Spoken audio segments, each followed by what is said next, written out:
ça pose des questions sur ce qui s'est passé au cœur de Moscou, ce qui est arrivé à cette Aurus Sena. C'est cette sorte de berline de luxe, mais aussi très sécurisée, qui fait partie de la flotte particulière du président russe.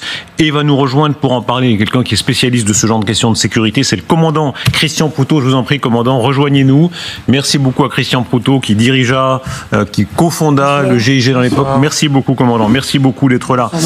Votre premier regard sur ces images, elles tournent maintenant depuis plusieurs heures et tout le monde se demande ce qui a pu se passer. D'abord, on va parler de la sécurité, des plans, d'ailleurs, que les dirigeants ukrainiens avaient clairement et même publiquement annoncé. Ils disaient, Poutine, oui, est une cible pour nous. Ils l'ont dit à plusieurs reprises. Qu'est-ce qui a pu se passer d'abord en termes de conjecture d'après vous?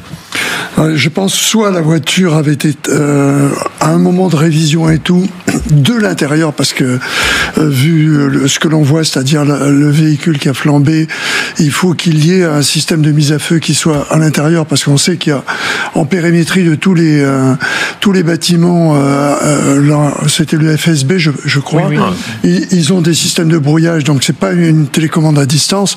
Je pense que c'est quelque chose qui a pu être mis sur le véhicule à un moment où le véhicule ne transportait pas d'officiel, avec un système de mise à feu, peut-être même une charge creuse qui était en dessous, mais comme il n'y a pas eu d'explosion, surtout eu un incendie, je pense plutôt à un système d'incendie, parce que les véhicules blindés ont un désavantage, c'est par rapport à l'incendie. Paradoxalement, les véhicules blindés sont solides à l'impact d'une munition, pas d'un missile, bien évidemment, mais... Le message, en tout cas, évidemment très frappant. C'est tout près du FSB, de la Loubianka, qui est le siège historique déjà à l'époque du NKVD, etc. Et c'est la voiture, c'est une des voitures de la flotte officielle du président russe. Donc ça, c'est évidemment un symbole en soi. Oui, atteindre directement Vladimir Poutine, c'est extrêmement difficile. En revanche, on peut envoyer un message, peut-être, comme ça. Alors c'est soit quelque chose qui a raté, il y avait un vrai plan qui a finalement raté, ça a explosé avant usage, soit il s'agit d'un message en disant, regardez, on était capable d'aller jusque-là, d'aller déposer un dispositif de mise à feu, un explosif à l'intérieur d'une voiture personnel, protégé, sécurisé devant le FSB. Donc voilà, c'est une sorte de pied de nez d'une certaine façon. Mais voilà, il faut rappeler, oui, qu'effectivement, Vladimir Poutine était quand même un des hommes les plus protégés au monde, qui a une force, le FSO, de 50 000 personnes qui surveillent tout, avec plusieurs cercles autour de lui en permanence. Voilà, donc il est très sécurisé et qu'il est pratiquement de fait quasiment impossible, sauf à moins d'être à l'intérieur du FSO, d'atteindre Poutine directement. Non, quand le colonel Goya dit on, ça peut venir de l'intérieur. Oui. Parce que quelqu'un de l'extérieur ayant accès à un des véhicules de la flotte poutinienne, et ce véhicule aux Russes, il faut quand même rappeler que c'est le bijou du constructeur automobile russe. Vous savez, il en a donné une à Kim Jong-un. De temps en temps, on le voit à bord. Je crois qu'il avait baladé Loukachenko, d'autres, un président américain même, me semble-t-il. C'est l'équivalent de ce qu'ils appellent la bête chez les Américains. The Beast. La bête, qui est la voiture, l'immense voiture américaine. Ça, c'est la version russe. Tout à fait. Comment ? Elle fait 10 tonnes. Voilà, je ne sais pas combien fait la Aurus Sena, mais enfin... Oui, donc la possibilité, si vous voulez, d'un élément ou d'éléments au pluriel à l'intérieur du dispositif qui aurait fait ça, va encore un peu plus accroître la paranoïa, mais comme ça a été très bien dit, ancien KGBiste qu'il est, Vladimir Poutine a toute une structure, enfin de multiples structures autour de lui, précisément pour se protéger face à la survenance de ce genre d'événements. La crainte de la complicité interne dont vous parliez, commandant, regardez ces images tellement révélatrices, c'est à Mourmansk, peu avant l'intervention de Vladimir Poutine. Et il y a les soldats qu'il va passer en vue, en tout cas ceux devant lesquels il va s'exprimer. On est là le 27 mars. Et regardez bien ce qui se passe. Il y a un officier qui passe, un officier de sûreté qui passe et qui fouille, qui palpe chaque soldat. C'est-à-dire, évidemment, c'est, commandant, l'hypothèse, le risque, qui est parmi les soldats un agent ukrainien ou autre. Oui, parce que ça montre quand même, non pas une fébrilité, mais le fait qu'ils sont à travers leurs propres renseignements, sur qu'il y a un mouvement, comme le disait Gallagher, qui vient de l'intérieur.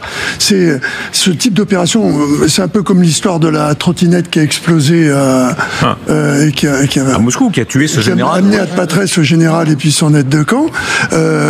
Il y a, je pense, il commence à y avoir des gens qui, dans le cadre des actions qu'ils peuvent mener, de l'intérieur, c'est quand même plus facile. On ne voit pas les services ukrainiens pouvoir monter de telles opérations directement sur Moscou. Est-ce que vous aviez déjà vu ça? Vous avez été combien d'années à l'Élysée, 14 ans. 14 ans. Est-ce qu'à l'Élysée, vous avez déjà souvenir qu'on surveillait, peut-être pas de manière aussi ostentatoire, mais qu'on surveillait les soldats dans la crainte qu'il y ait aussi des éléments pourris, disons, dans l'entourage des présidents? Non, pour une raison simple, c'est que quand le régime est honni, à ce moment-là, on est face à des dictateurs, et le dictateur, tout peut venir de l'intérieur.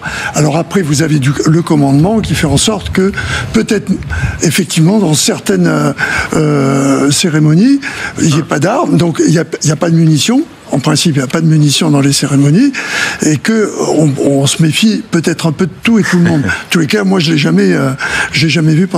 Moi, ça m'est arrivé, mais c'était en République centrafricaine. Hein. Ah oui, non, mais on parlait pas du même type de régime. Cérémonie face au président Félix Patassé, et où on a été fouillé et on était braqué par la garde personnelle pendant toute la cérémonie. Vous imaginez, ça aide à se tenir tranquille. Voilà, je rappelle que quand j'étais arrivé sur ce territoire, mon unité, aux infos du soir, il a dit que font les Français, est-ce qu'ils ne seraient pas en train de préparer un coup d'État, quoi.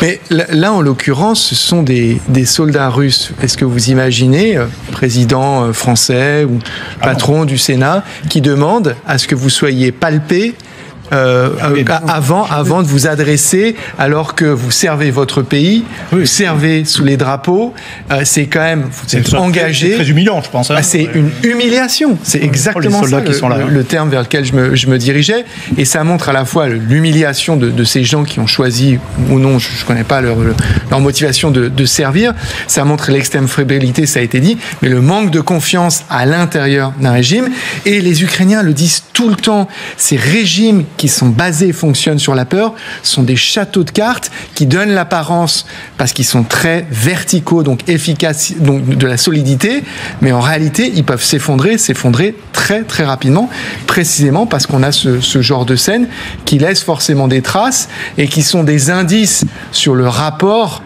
que le pouvoir a à ces gens qui sont censés être là pour défendre le pays et protéger. On parlait de châteaux, en fait, c'est ça, on appelle ça les tours du Kremlin. En fait, c'est une multitude de services séparés et qui se surveillent mutuellement. Les uns les autres. Non, mais effectivement, le FSO est extrêmement protecteur. Personne ne peut approcher Vladimir Poutine. Je veux dire, même quand il y avait une visite présidentielle, c'est eux qui s'interposaient. Donc, a fortiori, depuis la guerre. Dans l'armée russe, en fait, il doit y avoir une proportion d'un tiers qui a des origines ukrainiennes. Parce que c'était les Ukrainiens qui étaient membres de l'administration ou membres de l'armée. Donc peut-être qu'il y a cette interrogation également. Et on rappelle toujours l'interpénétration historique avant, parce que quand même ils viennent du même moule. C'était quand même le KGB. Les officiers qui ont, disons, plus de 50 ans, plus de 55 ans, ont été sur les mêmes bancs d'école. Donc en réalité, ils se connaissent. Alors, il peut y avoir des passerelles, disons. C'est surtout c'est surtout en Ukraine qu'en réalité il y a eu des problèmes et qu'il y a eu effectivement des limogeages à cause d'une trop grande proximité avec le FSB. Est-ce que c'est un point de fragilité? Je reviens à vous, commandant Proutot, sur, si on veut, les services ukrainiens ou d'autres, mais là ça peut être assez légitimement, de leur point de vue, une idée des services ukrainiens, tuer Poutine. Est-ce qu'effectivement la voiture est un point de fragilité, les convois? On peut peut-être voir ces convois assez soviétiques, dans lesquels Poutine et sa suite traversent Moscou très rapidement. Vous vous rappelez, à l'époque soviétique, il y avait ces longues avenues. Les îles. Voilà, avec les îles historiques. Là, ils traversent souvent Moscou quand ils traversent à très vive allure. Est-ce qu'il y a un point de fragilité? Oui et non, parce que, alors c'est idiot de répondre oui et non, mais parce que la voiture en elle-même peut protéger, mais simplement, je l'ai dit tout à l'heure, de balistique particulière. Si vous avez, comme ça s'est fait avec le juge Falcon, pratiquement sur 100 mètres une autoroute minée, c'est pas possible. Ou avec Aoun au Liban, où il y avait 1 tonne d'explosifs dans un camion à côté, il n'y a pas une voiture blindée qui résiste. Oui, donc même la voiture la mieux blindé. S'il y a une énorme charge d'explosifs sous la route, par exemple, c'est fini. Oui, absolument. Alors, ce qui est important, malgré tout, c'est que souvent, il se passe, il y a 2 convois, il y a un convoileur, etc. Il y a de la protection qui est une protection de verrouillage de tout ce qui est télécommunication, puisque tous les explosifs de commande à distance fonctionnent même si c'est codé par de la radio, et malgré tout, on peut arriver à faire sauter quelque chose à distance. Donc il y a tous ces systèmes qui sont mis en place, mais il faut se dire que si il doit être à un moment éliminé par un commando qui le souhaiterait, je suis pas persuadé que ça soit sur ce type d'action. Mais il est possible, et je penche pour cette hypothèse, que ça soit un signal pour dire on est toujours là, et ça oblige à augmenter la sécurité, et plus vous augmentez la sécurité, moins vous obtenez de visibilité. Il y a des précédents dans les actions. Alors, le degré de sûreté est évidemment pas le même que pour Poutine, mais Douguina, la fille de Douguine, elle-même propagandiste ultranationaliste. Prilepine, à chaque fois, à plusieurs reprises, ça a été des voitures qui étaient visées par les services ukrainiens, très vraisemblablement. Oui. Douguina, c'était donc un véhicule dans lequel le père de Douguina était censé s'introduire. La dernière minute, il a changé de véhicule, et donc c'est elle qui a été victime de cet attentat très vraisemblablement commandité et opéré par des éléments ukrainiens. Prilepine, ce propagandiste, me semble-t-il, c'était une statue qui était truffée à la gloire de... C'est une statue à la gloire de Poutine ou Prigogine, je me souviens plus, mais qui était truffée d'explosifs et qu'une jeune femme a ramené. Rappelez-vous, le FSB a très largement diffusé l'image. Mais là, la remarque que je me faisais, en réponse à la question que vous posiez précédemment, c'est que quand ils regardent tout le dispositif autour de Vladimir Poutine, ils ont quand même identifié le véhicule comme étant la cible la plus accessible. Par ailleurs, moi, je pense, et je parle sous le contrôle du plateau, je me trompe sans doute, que quand même, pour n'importe quel chef d'État ou personne à protéger, le temps de déplacement, qui est un temps d'exposition, est un temps quand même de fragilité par rapport à un moment où vous êtes dans un compound, que ce soit votre palais présidentiel ou un lieu prévu à cet effet. C'est quand même un environnement où, voilà, parce qu'il y a du terrain, il y a des bâtiments, etc. C'est un peu plus difficile, me semble-t-il, il y a quand même de quoi attiser la paranoïa de Vladimir Poutine dans la mesure où il est ça fait partie du déjà qui doit un peu y penser quand même. Non, mais quand on voit, c'est quand même assez fort, je dois dire, de réussir à trouver la faille et la vulnérabilité. Quand on voit à quel point il a un goûteur, il ne boit pas ni un verre une tasse de thé, ni un mets sans que ça ait été goûté par une personne. Il choisit lui-même ses gardes du corps. Et je crois que tous les lieux où il se déplace sont inspectés pendant des mois avant son arrivée. Donc, franchement, trouver la faille... Chapeau. Avec des progrès dans la sécurité. On se rappelle toujours l'attentat de l'OAS contre De Gaulle dans sa voiture, dans sa DS. À l'époque, par rapport à ça, une voiture à peu près normale. Le chauffeur normal. Avec un malheureux chauffeur héroïque qui va très vite pour essayer avec les pneus crevés. Enfin, c'est un autre monde. Elle a roulé avec une roue crevée, avec 3 roues. Ça fait de la publicité pour Citroën. Voilà, oui. Alors, l'hypothèse que vous avez formulée tout à l'heure, c'est que ce soit un réparateur, un mécanicien en cours de révision. C'est ce qui s'est passé pour l'avion de Prigogine. Il avait pris toutes les précautions, sauf celle-là, c'est le mécanicien qui avait piégé l'avion. Sylvie Berman, une longue pratique de Moscou, elle prend 2 précautions plutôt qu'une avant de monter dans un avion. Juste une remarque, Darius.